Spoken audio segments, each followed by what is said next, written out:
बिस्मिल्लाहिर्रहमानिर्रहीम। अल्लाह तबारक व तआला की ज़ात तन्हा है, अकेला है। अल्लाह ताला का कोई शरीक नहीं, अल्लाह ताला कोई साझी नहीं। फिर अल्लाह तबारक व तआला अपने लिए कलाम पाक में जमा कस्से का इस्तेमाल क्यों करते हैं? बड़ा अहम सवाल है। ये एक हकीकत है कि रब ज़ुल जलाल की ज़ात जो है वो तन्हा है, कोई शरीक नहीं, कोई साझी नहीं है। बिज़ात खुद रब ज़ुल जलाल अपनी वहदानियत का जो अपनी वहदानियत को बयान कर रहे हैं। कुल हुवल्लाहु अहद, आप कह दीजिए कि रब ज़ुल जलाल जो कि एक है, तन्हा है। लेकिन अल्लाह तबारक व तआला अपने लिए कलाम पाक में क्यों जमा कस्से का इस्तेमाल करते हैं? तो इसकी एक वजह यह है कि जिस जिस जगह पे रब ज़ुल जलाल ने जमा कस्से का अपने के लिए बयान किया है, तो वहाँ पर अल्लाह तबारक व तआला को अपनी बड़ाई बयान करने मकसूद है। मसलन अल्लाह तबारक व तआला ने बहुत सारी जगहों पे, एक जगह यह है इन्ना नहनु नज़्ज़लना ज़िक्रा व इन्ना लहू लहाफ़िज़ून।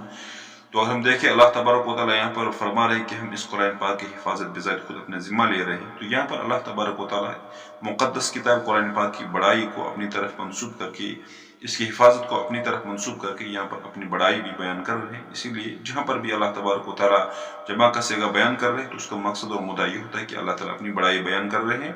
बाकी अल्लाह तबारक व तआला तन्हा है, अकेला है, उसका कोई साथी और शरीक और साझी नहीं है।